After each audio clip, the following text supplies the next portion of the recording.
Hello guys, welcome to another edition of Women in Business.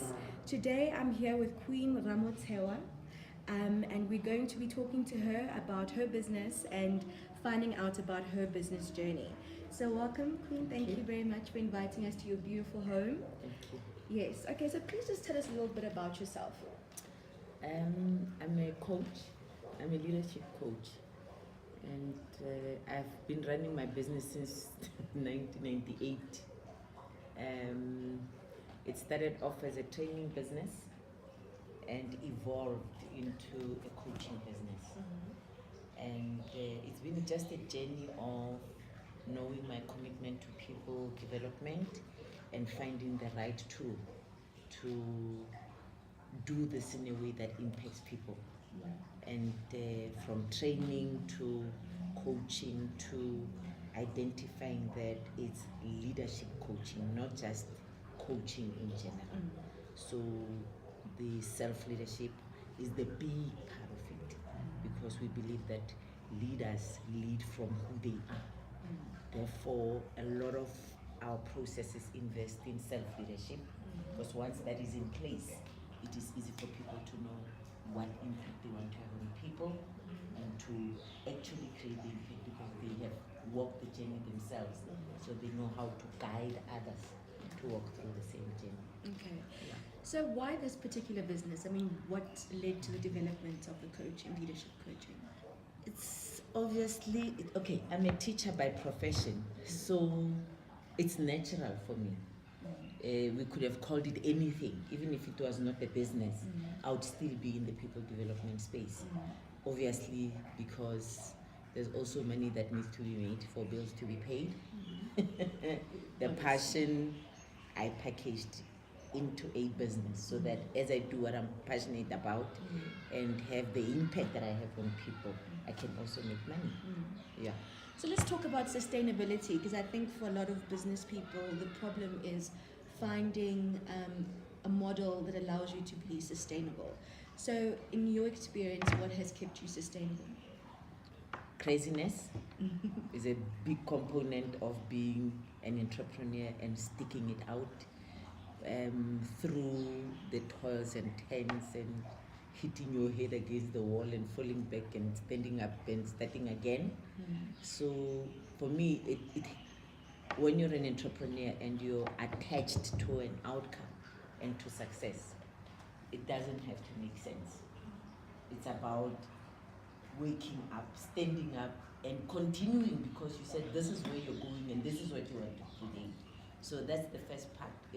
As a result, the best formula for success as an entrepreneur is to start a business that you are passionate about, and something that you want to wake up in the morning and do if you don't need money. And then you can package it so that it also gives you money. But it's really about doing something where you feel you can give everything that you have, and you walk away and you've gotten the result even before you look at the bank. So that's the second thing, just doing something that you're most passionate about. And then the third thing is you have to keep reinventing yourself as a person, and you need to keep looking at your area of business. You must keep up with the trends. You know, the people that started off in 1998 with the Skills Development Act and started as training businesses, if they have not reinvented themselves and moved along and kept saying, am I creating the impact that I want? What is missing? What else is happening? Who is out there? What are they doing? You know, if you don't do that, you get stagnant, and then you don't understand why people don't buy your product. But it's because people are dynamic. Therefore, every single thing that we sell is dynamic in its shape and form and impact and quality and all of that. So it's critical for any entrepreneur to continually reinvent yourself, reinvent your product, stay connected to the trends, stay connected to the needs of your clients, continually define and redefine who your audience is, and understand their needs so that your product is able to show up in a way that is relevant and is needed for them.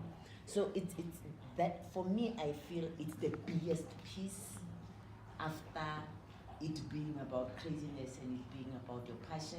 The big part is knowing how to package your passion so that your audience know that that's what they want and they buy it. And the last point is financial management, from how you cost your product to how you deliver your product, and the integrity of the product is non-negotiable. You can fool people the first time, but you want your clients to keep coming back, and they won't keep coming back if you fool around, because they may buy the product the first time, but they're not coming back.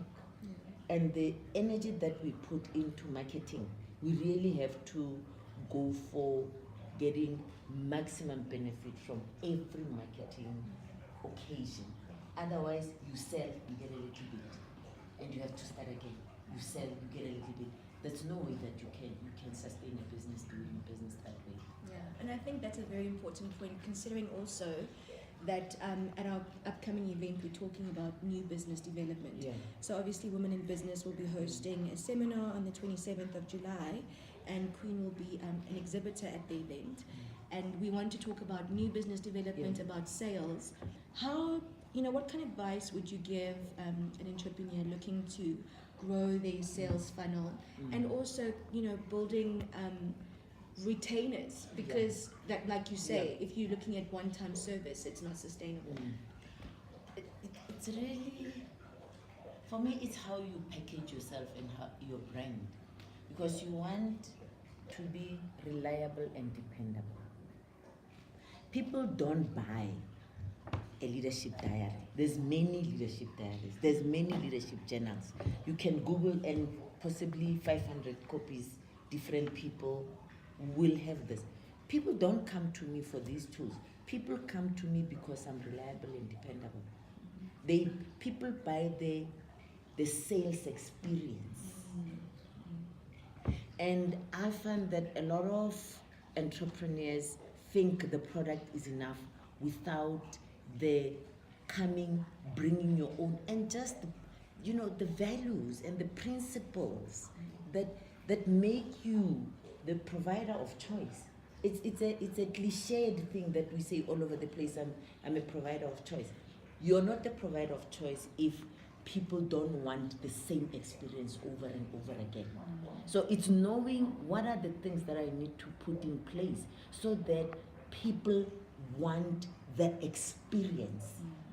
The packaging yourself, the values that you put in, the quality that you put in, integrity of your product, integrity of yourself. And I'm also big on time, also just time. People need to know that if you say you're coming at 2 you will be there. It's a big part so I honestly just feel that most of the companies, even when they have the best product, it's the experience that kills that product. Where you have a good product and it's stacked in your warehouse and people are not buying. And it's not because people don't know that it's a good product. There's the buying experience. People don't want it. Because with the money that people, if we agree that there's no money today and the economy is tight and money is tight, we have to also, as an entrepreneur, remember that therefore people want maximum benefit from every cent that they spend. And the maximum benefit includes the experience. If they can use the same amount of money and buy a learning experience that makes them feel powerful, successful, special, they are going to choose that before they choose somebody who's slapdash, making them feel like you owe them to buy from them. Nobody owes you to buy from you. Nobody. Yeah. So at the event you'll be exhibiting. Can you just tell us about what we can expect? So you can expect our 3 coaching tools. This is the self-coaching diary for people who want to who want a tool that they can use as a exco team.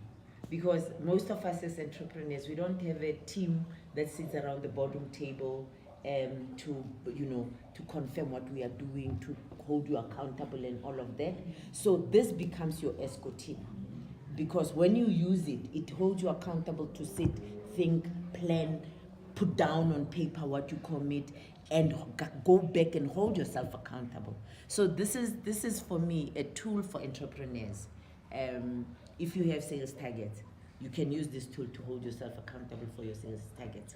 If you about branding, you can commit to certain behaviors and things that you're going to do, and you can come back and hold yourself accountable. So this is for the serious people like me, who take life seriously, like every day.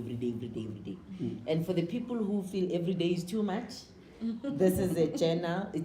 So you do exactly the same thing, and you do it weekly. So weekly you sit down, you plan, you commit, you live your life for the week, you come back and you say, what did I do right?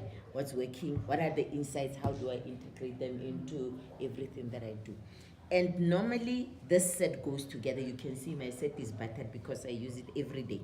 So this is a combo. You can either buy it as a combo with a journal and self-coaching cards, or it's a combo that you can use with a diary and self-coaching cards.